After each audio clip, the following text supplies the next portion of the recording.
नमस्कार। आज हम सीखेंगे कक्षा 10वीं प्रश्नावली 3.4 का प्रश्न क्रमांक 2, जिसे हम विलोपन विधि से हल करेंगे। और यह आईएमपी प्रश्न भी है कि यदि हम अंश में एक जोड़ दे तथा हर में से एक घटा दे तो भिन्न एक में बदल जाती है। यदि हर में एक जोड़ दे तो वह 1/2 हो जाती है, तो वह भिन्न ज्ञात करना। तो सबसे पहले अपन मानेंगे भिन्न को। तो यहाँ लिख रहा हूँ मैं कि माना कि भिन्न, क्या भिन्न मानेंगे x/y, ये भिन्न अपन ने मानी। अब फर्स्ट स्थिति क्या हो रही है? पहली स्थिति है, क्या कह रहा है कि अंश में एक जोड़ दो। तो ऊपर की संख्या क्या होती है? अंश, और नीचे की हर। इस अंश में क्या करना है? एक जोड़ना है तथा हर में से एक घटा दे। हर में क्या करना है? हर मतलब नीचे की संख्या में एक क्या करना है? घटा देंगे।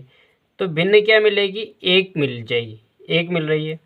अब इसके बट्टे में कुछ नहीं तो क्या कर देंगे? एक कर देंगे और इनका क्रॉस गुणा कर देंगे। इसे एक का गुणा ऊपर कर देंगे और इसका गुणा इधर कर देंगे।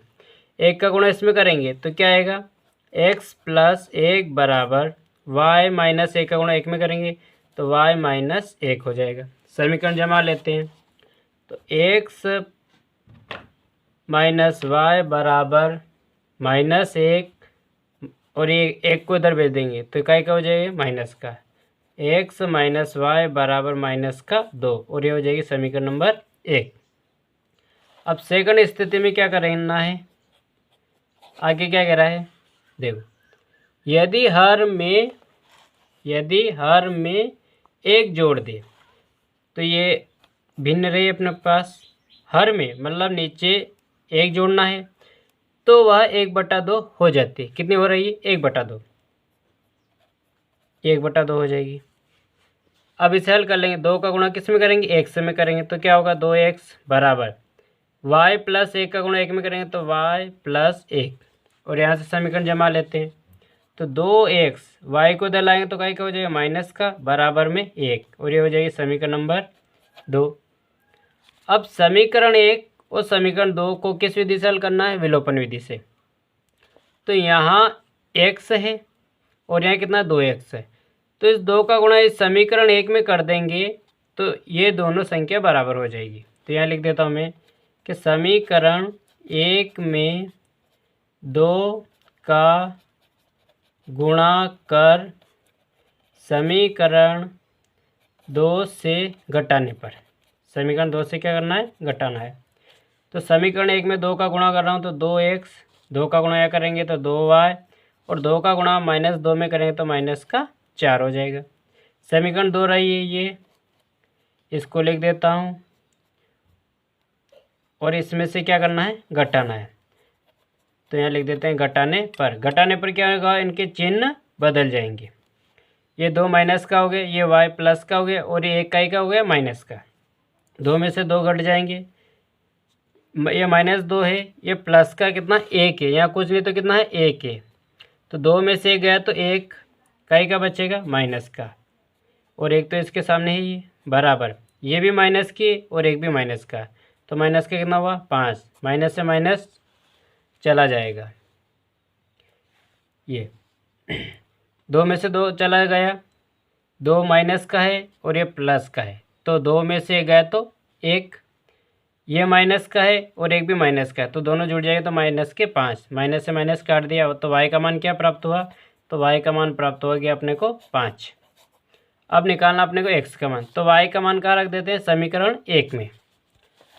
तो यहाँ लिख देता हूँ मैं कि y का मान समीकरण 1 में रखने पर, समीकरण 1 ये रही, तो ये x - y की जगह क्या लिखेंगे? 5 बराबर -2। तो x बराबर ये -2, 5 को इधर भेज दो तो का हो जाएगा? +5। तो x बराबर 5 में से 2 गए, कितना बचा? 3, 3 का बचेगा? प्लस का। अब ये इसके बाद अपने को कहाँ चलना है? माना की पर। क्या माना था उन्होंने? भिन्न मानी थी। क्या भिन्न मानी थी? x/y। तो यहाँ लिख देंगे कि अतः भिन्न क्या हुई अपने पास? एक्स का मान है अपने पास में आया है 3 और वाई का मान क्या आया है 5। वाई का मान कितना आया है 5। तो ये इसका क्या हो जाएगा आंसर हो जाता है। अब दूसरे नंबर का सवाल है जो आईएमपी भी है और विलोपन विधि से करना है। क्या कह रहा है कि 5 वर्ष पूर्व नूरी की आयु सोनू की 3 गुनी थी। तो पहले अपने तथा आगे क्या कह रहा है कि 10 वर्ष पश्चात नूरी की आयु सोनू की आयु की 2 गुनी हो जाएगी। तो नूरी और सोनू की आयु कितनी है। तो ये मान लेते हैं कि माना कि किसकी मानेंगे, पहले तो नूरी की। माना कि नूरी की वर्तमान आयु, तो नूरी की वर्तमान आयु क्या मानी एक्स, और कौन है और है अपने पास में सोनू। तो सोनू की भी कौन सी आयु मानेंगे वर्तमान।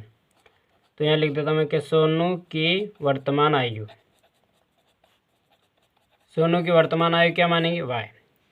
अब ये क्या कह रहा है कि 5 वर्ष पूर्व, तो ये नूरी की आयु है और ये सोनू की आयु 5 वर्ष पूर्व। तो यहाँ लिख देता हूँ मैं कि 5 वर्ष पूर्व मतलब 5 साल इसमें क्या करना है कम करना है। जब 5 साल नूरी कम होगी तो 5 साल सोनू भी क्या होगा कम हो जाएगा। तो 5 इसमें भी घटा देंगे। ये कितने साल की आयु इनकी 5 साल की। आगे क्या है 10 वर्ष पश्चात, तो 10 वर्ष पश्चात, तो 10 वर्ष पश्चात क्या लिखेंगे, ये वर्तमान है, ये भी सोनू की वर्तमान है। 10 साल पश्चात मतलब 10 इसमें क्या करना है जोड़ना है। जब 10 साल बाद नूरी बड़ी होगी तो 10 साल बाद सोनू भी तो बड़ा होगा, तो 10 इसमें भी जोड़ देंगे। अब अपने को जी फर्स्ट स्थिति लेंगे। पहली स्थिति क्या है कि 5 वर्ष पूर्व, तो 5 साल पहले की आयु क्या ले है माने है इसके पास ये नूरी की, और ये 5 वर्ष पश्चात 5 वर्ष पूर्व किसकी आयु है सोनू की। क्या कह रहा है कि 5 वर्ष पूर्व नूरी की आयु सोनू की आयु की 3 गुनी थी। किसकी आयु 3 गुनी थी नूरी की।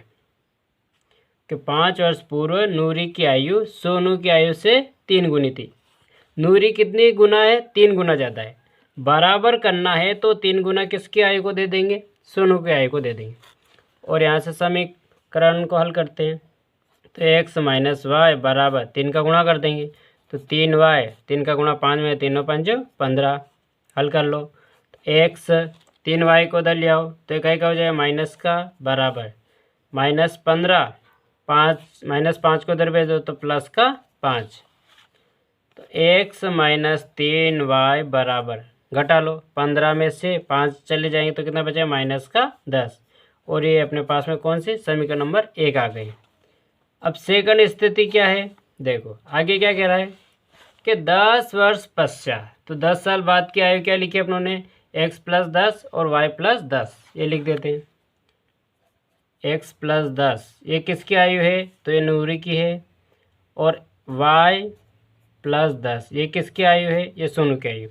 तो 10 वर्ष पश्चात नूरी की आयु सोनू की आयु की 2 गुनी थी। मतलब 10 साल बाद नूरी कितनी गुनी हो गई 2 गुनी। तो बराबर करने के लिए 2 गुनी आयु किसको दे देंगे हम सोनू की आयु को, और इसे हल कर लेते हैं। ये 2 गुनी किसको दे दी सोनू की आयु को।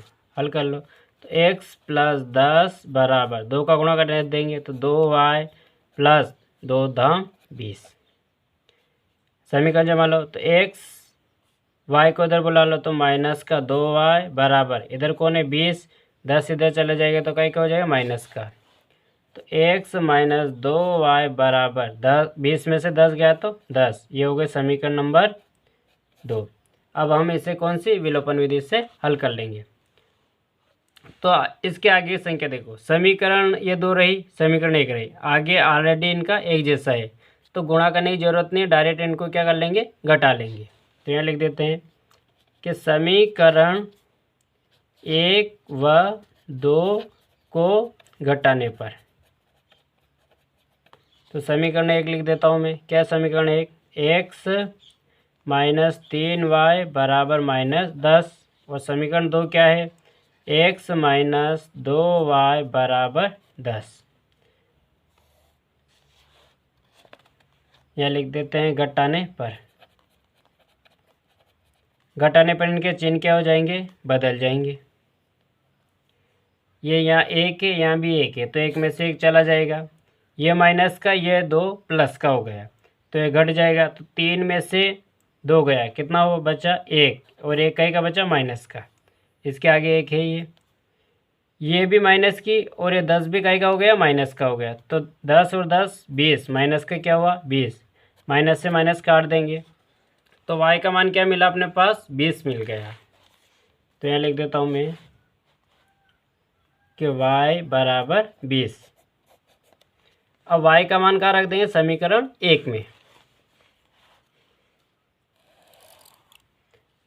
तो y का मान समीकरण 1 में रखने पर, समीकरण 1 क्या रही, ये रही, ये x माइनस 3 गुणित y की जगह रखेंगे मान 20 बराबर माइनस का 10, x इन दोनों का गुणा कर लेंगे तो माइनस का कितना हो जाएगा 60, 20 या 60 बराबर माइनस 10, माइनस 60 को उधर भेज देंगे तो x बराबर माइनस 10, 60 इधर आके का हो जाएगा, प्लस का हो जाएगा। तो x बराबर 60 में से 10 गया तो कितना बचा, 50। अब अपनों ने जो माने वहाँ चलते हैं। तो क्या माना था अपनों ने, ये माना था कि नूरी की वर्तमान आयु, तो नूरी की आयु क्या मानी थी, x, और x का मान क्या मिला, 50। तो यहाँ लिख देते हैं कि अतः नूरी की आयु कितनी है, 50 वर्ष है, और सोनू की क्या मानी थी, y, तो सोनू की y का मान कितना मिला, 20, तो सोनू की आयु कितनी है, 20 वर्ष है, और ये इसका क्या हो जाता है, आंसर हो जाता है। अब तीसरे नंबर का सवाल है कि 2 अंकों की संख्या के अंकों का योग 9 है। इस संख्या का 9 गुना संख्या के अंकों को पलटने से बनी संख्या का 2 गुना है, अतः संख्या ज्ञात कीजिए। तो सबसे पहले मान लेते हैं कि माना कि संख्या क्या मानेंगे, संख्या में कौन कौन होते हैं, एक तो होता है अपने पास में इकाई, तो इकाई का अंक क्या मानेंगे y, और दहाई का अंक मानेंगे x। अब क्या लिखा पहला, देखो पहले संख्या को हमेशा कैसे लिखते हैं अपन, ऐसे लिखते हैं कि y, ये संख्या अपने पास में, y को इकाई का क्यों माना, क्योंकि y को बाद में लिखते अपन और x को पहले लिखते, इसलिए 10x। अब 10 क्यों लिखा, क्योंकि दहाई का अंक हमेशा 10 से शुरू होता है। जैसे मान लिया जाए कि 25 है, तो 25 में 5 कौन है, तो 5 इकाई है, और 2 दहाई है, पर 2 की जगह 2 का वास्तविक मान कितना होता है, 20 होता है, इसलिए यहाँ लिखा मैंने 2 यानी कि 10 गुणित x, जो x का मान आएगा उसमें 2 का गुणा कर देंगे तो ये आ जाएगा। तो इसके साथ हमेशा 10 लिखना है उदाई के लिए। अब इसे हल करते हैं। देखो पहले क्या कह रहा है, पहली स्थिति कि 2 अंकों की संख्या के अंकों का योग 9 है, तो ये इकाई का, ये दहाई का, इन दोनों को जोड़ेंगे तो कितना मान मिलता है, 9 आता है। कितना आएगा, 9 आएगा। सेकंड स्थिति क्या हो रही है, इसे दे देते हैं हम समीकरण नंबर 1। सेकंड स्थिति कि इस प्रकार इस संख्या का 9 गुना संख्या के अंकों को पलटने पर बनी संख्या, यानी संख्या का 9 गुना। तो संख्या क्या होती है, ये इकाई का और ये दहाई का, ये संख्या है। अब इसका कितना है, 9 गुना, इसका 9 गुना, आगे क्या है, 9 गुना संख्या के अंकों को पलटने पर, मतलब इनके अंक पलटना है। तो क्या पलटना है, देखो ये 10 है, ये यहाँ x की जगह क्या कर देंगे y, और y की जगह x कर देंगे, ये इनके अंक पलट गए। पलटने से बनी संख्या का 2 गुना है, यानी ये 9 गुना है, तो अब अंक पलट दिया तो ये कितने गुना हो गई, 2 गुना हो गई। इसे हल कर लेते हैं, 9 का गुणा कर देंगे तो 9 दाम 90x, 9 का गुणा करेंगे तो 9y बराबर 2 का गुणा कर दो तो 2 धाम 20y प्लस 2 का गुणा करेंगे तो 2x। समीकरण को व्यवस्थित कर लो। तो 90 एक्स 20y को इधर बुला लेंगे। चलो ये से एक्स को भी इधर ले आओ, तो इधर माइनस का 2x, इधर कौन है 9y, इधर से कौन आया 20 आ गया, तो माइनस का 20y बराबर में इधर क्या बचे 0 हो गई। अब इसे हल कर लो, 90 में से 2 चला जाए, कितना बचा 88x, और ये दोनों y का है, तो 20 में से 9 घटा देंगे तो क्या बचेगा 11y, कई का बचेगा माइनस का, क्योंकि माइनस की संख्या बड़ी है, बराबर में 0। अब ये दोनों जो है किसके पहाड़े में आ रही है, ये दोनों 11 पहाड़े में आ रहे हैं, तो 11 का इसमें भाग दे देते तो 11 8 88 माइनस 11 भाग देंगे, 11 एक कम 11 बराबर 11 भाग 0 में देंगे तो 0। इससे समीकरण सरल हो जाती है, और ये इसे दे देते हैं समीकरण नंबर 2। अब समीकरण 1 और समीकरण 2 इसको अपन डायरेक्ट ही घटा देंगे तो ये दोनों संख्या कट जाएगी, क्योंकि अगर 8 का गुणा करेंगे तो ये घट तो जाएगी, लेकिन इसमें 8 का गुणा करना पड़ेगा। लेकिन ये y की संख्या ऑलरेडी एक जैसी है, यहाँ प्लस है यहाँ माइनस है, तो यहाँ घटाने पर लिखेंगे, यहाँ क्या लिखेंगे जोड़ने पर। तो यहाँ लिख देता हूँ मैं कि समीकरण 1 व समीकरण 2 को जोड़ने पर। जोड़ने पर क्यों लिखा, क्योंकि जोड़ हमेशा चिन्ह नहीं बदलता है, लेकिन घटाने पर चिन्ह बदल जाते हैं। तो समीकरण 1 लिख देता हूँ मैं, ये समीकरण 1 और ये समीकरण 2, यहाँ लिख देते हैं जोड़ने पर। तो जोड़ने पे कभी भी चिन्ह नहीं बदलता, ये प्लस है तो प्लस ही रहेगा, माइनस है तो माइनस ही रहेगा। ये दोनों प्लस के इसलिए जोड़ जाएगा तो कितना हो जाएगा 9x, क्योंकि यहाँ कितना है 1 है, और ये 1 में से कट जाएगा बराबर 9 का 9। x का मान चाहिए, ये 1 में 8 जोड़ देंगे कितना हो जाएगा 9x, ये काट देंगे बराबर 9 का 9। x का मान चाहिए तो 9 को क्या करेंगे बट्टे में भेज देंगे, x बराबर 9 बट्टे में कौन चला गया 9, 9 का भाग दे देंगे, कितनी बार जाएगा 1 बार, तो x का मान क्या मिला 1। अब इस x का मान किसी भी समीकरण में रख दो, तो समीकरण 1 में रख देंगे, तो x का मान समीकरण 1 में रखने पर समीकरण 1 कहाँ रही, तो समीकरण 1 ये रही। x की जगह कितना लिखूँगा मैं 1, क्योंकि इसका मान 1 आया है, बराबर प्लस y बराबर 9, 1 को उधर भेज दो तो y बराबर 9, 1 इधर आएगा कई का हो जाएगा माइनस का, तो y बराबर 8 में से 1 गया तो 9 में से 1 गया तो कितना बचा 8, यानी y का मान क्या प्राप्त हुआ 8 प्राप्त हो गया। अब अपनों ने क्या मानी थी, संख्या मानी थी, संख्या क्या थी अपने पास में, तो संख्या मानी थी अपनों ने, ये मानी थी कि y प्लस 10x, ये संख्या मानी थी। अब y की जगह कितना मान आया, तो y की जगह अपने पास में मान आया है 8, तो इसकी जगह 8 प्लस ये 1, x का मान कितना है 1 गुणित ये 10,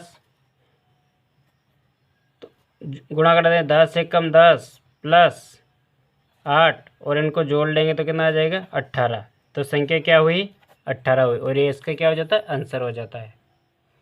अब इस सवाल को अपन चेक भी कर सकते हैं। पहली समीकरण क्या बनाई थी अपनों ने x प्लस वाई, मतलब इनके अंक जोड़ो, देखो 1 और 8 इनको जोड़ेंगे तो 9 आता कि नहीं आता है, इस तरह से संख्या बनती है। अब इसका चौथा सवाल है कि मीना 2000 रुपये निकालने के लिए एक बैंक गई, उसने खजांची से 50 रुपये तथा 100 रुपये के नोट देने को कहा। मीना ने कुल 25 नोट प्राप्त किए, तो ज्ञात कीजिए कि उसने 50 रुपये और 100 रुपये के कितने कितने नोट प्राप्त किए। तो सबसे पहले मान लेते हैं कि माना कि 50 रुपये के नोट x मानेंगे और 100 रुपये के नोट 100 रुपये के नोट क्या मानेंगे y मानेंगे। अब उसने कितने नोट मिले उसे, कुल 25 नोट मिले। तो देखो ये 50 रुपये के नोट की संख्या है और ये 100 रुपये नोट की संख्या है। जब इनके नोट को अपन गिनेंगे तो कितने नोट मिल रहे हैं उसे 25 नोट मिले, क्योंकि यहाँ उसने कुल नोट कितने मिले 25, और ये हो जाती है अपने पास समीकरण 1। ये फर्स्ट स्थिति है। सेकंड स्थिति क्या है? सेकंड स्थिति क्या कह रहा है कि उसने कितने रुपए निकाले? 2000। नोट का क्या है? 50 और 100 के। तो 50 का नोट तो 50x और 100 के नोट तो 100y। जब इन नोटों का मूल्य गिनेंगे तो इनकी कीमत कितनी बनती है? तो इनकी कीमत बन रही है 2000, क्योंकि उस सवाल में 2000 कह रहा है कि 50 रुपये के नोट और 100 रुपये के नोट जब इन्हें गिनेंगे तो इनका मूल्य कितना आ रहा है? 2000। और ये जब बन जाते हैं अपने पास समीकरण 2। चलो इसे और सरल कर लेते हैं। तो 50 का भाग सभी में जा रहा है, भाग दे देते हैं। तो 50 का भाग देंगे तो 50 एकम 50, 50 का भाग देंगे तो 2 बार जाएगा, बराबर 50 का भाग दे देंगे तो 50 चौक 200 और ये 0। ये समीकरण सरल भी हो गई। इसे दे देंगे समीकरण नंबर 2। अविलोपन विधि से हल कर लो। तो ऑलरेडी इनका यहाँ पर एक जैसा एक्स है, तो डायरेक्ट इनको क्या कर लेंगे? घटा लेंगे। तो समीकरण 1 व समीकरण 2 को घटाने पर घटा लेते हैं। तो x प्लस वाई बराबर 25 और x प्लस 2y बराबर 40। घटाने पर इनके चिन्ह क्या हो जाएंगे? बदल जाएंगे। ये एक में यहाँ एक है, यहाँ भी एक है, तो एक में से एक चला जाएगा। ये 2 का ही का हो गया माइनस का, ये प्लस का 1 है, तो 2 में से एक गया तो 1 और 1 तो आगे होता ही है, इसलिए माइनस का y बराबर 40 का एक है माइनस का, 40 में से 25 चले जाएंगे तो कितना बचेगा? माइनस का 15 बच जाएगा। y माइनस से माइनस काट दो तो y का मान क्या प्राप्त होता है? यहाँ पर y का मान प्राप्त होता है 15। अब y का मान समीकरण 1 में रख देते हैं। तो y का मान समीकरण 1 में रखने पर समीकरण 1 ये रही। तो x प्लस वाई की जगह क्या रखूँ हमें? तो y की जगह लिखना अपने को 15 बराबर 25। 15 को इधर भेज दो तो x बराबर 25, 15 इधर आएगा तो माइनस का हो जाएगा, घटा लो। तो x बराबर 25 में से 15 चले गए तो कितना बचा? 10। अब अपनों ने क्या माना था वो लिख दो। तो ये माना था अपनों ने कि 50 रुपये और 100 रुपये के नोट की संख्या। तो अतः 50 रुपये के नोट क्या माने थे? x, और x का मान कितना मिला? तो x का मान मिला अपने को 10। तो 50 रुपये कितने नोट है? 10। और 100 रुपये के नोट, 100 रुपये के नोट क्या माने थे? y, तो y का मान क्या मिला? 15। तो 100 रुपये के नोट कितने आए? 15। और ये इसका क्या हो जाता है? आंसर हो जाता है। देखने के लिए धन्यवाद और चैनल को लाइक और सब्सक्राइब जरूर कर लेवे।